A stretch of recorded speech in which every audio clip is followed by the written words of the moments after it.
Здравствуйте, дорогие друзья-огородники! С вами канал Человек, и сегодня у нас очень важная тема, особенно для тех, кто уже достал рассаду и мечтает о свежих огурчиках.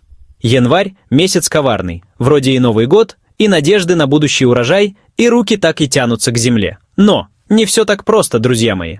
Сегодня мы поговорим о том, чего сажать в январе категорически не стоит, если, конечно, вы не хотите потом грустно жевать прошлогоднюю картошку и мечтать о клубнике. Итак, друзья мои, давайте на чистоту. Кто из вас, глядя на календарь в январе, думал, а не посадить ли мне помидорчики? Не стесняйтесь, я и сам такой был. Новички, да и не только, часто бросаются в огородные подвиги, как говорится, с головой, а потом плачут над чахлыми ростками. Почему так происходит? Во-первых, в январе день короткий, как жизнь хомячка. Света растениям не хватает, и они начинают вытягиваться, словно баскетболисты на кастинге. Во-вторых, отопление. Оно сушит воздух сильнее, чем шутка Гарика Харламова после трехдневного запоя. Рассада в таких условиях чувствует себя, как я на концерте Моргенштерна. Ну и в-третьих, не все культуры готовы расти в январе. Это как просить медведя на диете бегать марафон. Бессмысленно и жестоко. Поэтому прежде чем что-то сажать, включите здравый смысл и подумайте дважды. А лучше трижды. И еще разок для верности. Друзья, давайте разберемся, почему же январь так не любим некоторыми растениями. Январь – это время, когда природа замирает, и растениям нужен отдых, чтобы набраться сил для нового сезона. Представьте себе, вы спите, видите 10-й сон, а вас будят и говорят «иди работай». Это было бы очень неприятно, правда? Вот и растениям тоже нужен отдых, чтобы восстановить свои силы. Вот и растениям тоже нужен отдых. Они, как и мы, нуждаются в периоде покоя, чтобы подготовиться к новому сезону роста и цветения. Зимой солнца мало, а значит и энергии для роста тоже. Без достаточного количества солнечного света растения не могут производить необходимую энергию для роста. Это как пытаться завести машину с пустым баком. Без топлива машина не поедет, так и растения без солнечного света не могут расти. Можно крутить руль и сигналить сколько угодно, но ничего не произойдет. Растениям нужно время, чтобы накопить энергию и подготовиться к весне. Кроме того, в январе почва на улице еще спит крепким сном. Она замерзшая и не может обеспечить растения необходимыми питательными веществами. Она холодная и не может дать растениям необходимые питательные вещества. Корни растений не могут поглощать питательные вещества из замерзшей почвы.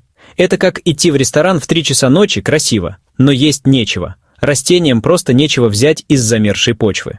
Поэтому не стоит мучить ни себя, ни растения. Дайте им возможность отдохнуть и восстановиться. Дайте им отдохнуть и набраться сил перед новым сезоном. Это поможет им быть более здоровыми и сильными весной.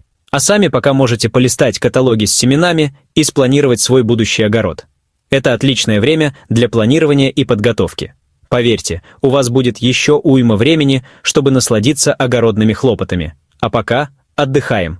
Наслаждайтесь зимним покоем и готовьтесь к весенним работам. Ведь даже у самого трудолюбивого огородника должен быть хоть месяц отпуска, правда? Зима – это время для отдыха и восстановления, как для растений, так и для нас. А теперь, друзья, переходим к самому интересному. Объявляем в студии черный список культур, которые в январе лучше не трогать. Записывайте, а лучше запоминайте. На первом месте у нас, конечно же, теплолюбивые товарищи томаты, перцы, баклажаны. Они, как тропические птицы холода, боятся больше, чем я, опоздать на прямой эфир. Далее по списку идут капризные барышни-арбузы, дыни и тыквы. Им подавай солнце, тепло и вашу бесконечную заботу. В январе этого не будет, поверьте. Не стоит заморачиваться и с зеленью, которая любит прохладу укроп, петрушка, салат. Они, конечно, не против вырасти на подоконнике, но вкус будет уже не тот. Как шампанское на второй день после праздника. И, наконец, завершают наш хит-парад корнеплоды морковь, свекла, редис. Им нужно много света и простора, а в январе с этим, сами понимаете, напряженка. Так что, друзья, не торопитесь, всему свое время. И для посадки этих культур оно еще наступит. Ну что, друзья, убедил вас не сажать в январе томаты и арбузы? Надеюсь, что да. Январь – это время, когда природа отдыхает, и многие растения просто не смогут выжить в таких условиях. Но это не значит, что мы должны сидеть сложа руки. Но что делать, если руки все равно чешутся, а душа просит огородных подвигов? Не волнуйтесь, выход есть. Даже в январе можно найти множество интересных и полезных занятий для садоводов. Во-первых, можно посадить зелень и пряные травы, которые не боятся небольшого количества света. Это отличный способ добавить свежести и аромата в ваши блюда. Лук на перо, петрушку, укроп, кинзу, мяту, мелиссу. Эти растения не только украсят ваш подоконник, но и будут радовать вас свежей зеленью круглый год. Они быстро растут и будут радовать вас свежей зеленью круглый год. Вы можете использовать их в салатах, супах и даже в напитках. Во-вторых, можно вырастить на подоконнике мини-огород с острыми перчиками. Эти яркие растения не только украсят вашу кухню, но и придадут пикантности вашим блюдам. Они не только украсят вашу кухню, но и придадут пикантности вашим блюдам.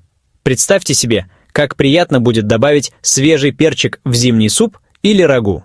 В-третьих, январь – отличное время для выгонки зеленого лука, чеснока и даже корня сельдерея. Эти растения легко выращивать в домашних условиях.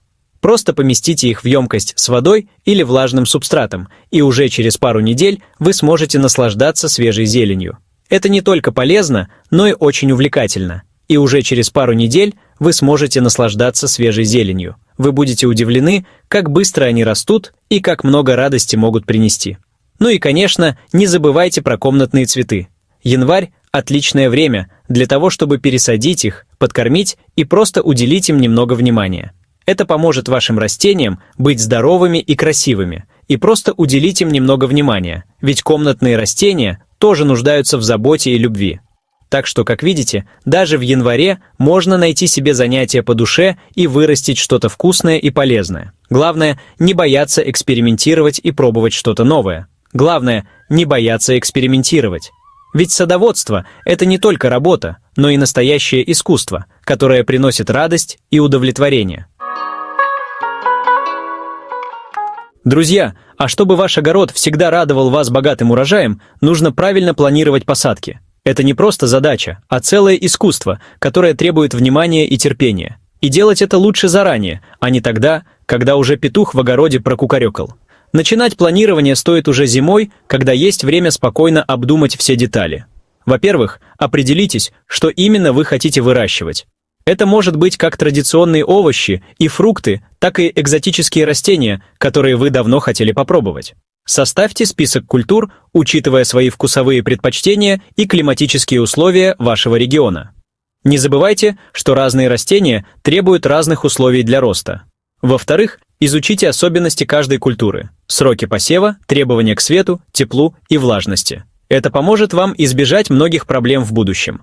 В этом вам помогут специальные календари посева и информация на упаковках с семенами. Они содержат важные данные, которые помогут вам правильно распределить время и ресурсы. В-третьих, составьте план вашего огорода, учитывая правила севооборота. Это важно для поддержания здоровья почвы и предотвращения заболеваний растений. Не сажайте одну и ту же культуру на одно и то же место несколько лет подряд. Это может привести к истощению почвы и снижению урожайности. В-четвертых, не забудьте про подготовку почвы. Хорошо подготовленная почва – залог здорового роста растений. Осенью ее нужно перекопать, удобрить и очистить от сорняков. Это создаст благоприятные условия для весенних посадок. И, наконец, не бойтесь экспериментировать.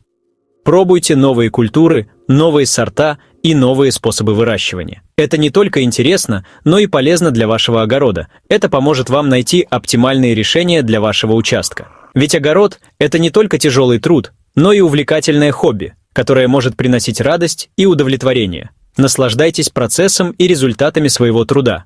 Так что, друзья, планируйте, сажайте, ухаживайте, и пусть ваш огород всегда будет самым красивым и урожайным.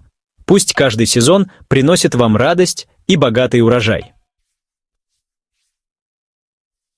Вот и все на сегодня, друзья. Надеюсь, я убедил вас, что январь не самое подходящее время для посадки всех культур подряд. Но это не повод грустить, ведь впереди у нас целый год, полный огородных хлопот и радостей. А пока отдыхаем, набираемся сил и мечтаем о будущем урожае. Подписывайтесь на наш канал, ставьте лайки, пишите в комментариях, о каких еще огородных хитростях вы хотели бы узнать. До новых встреч!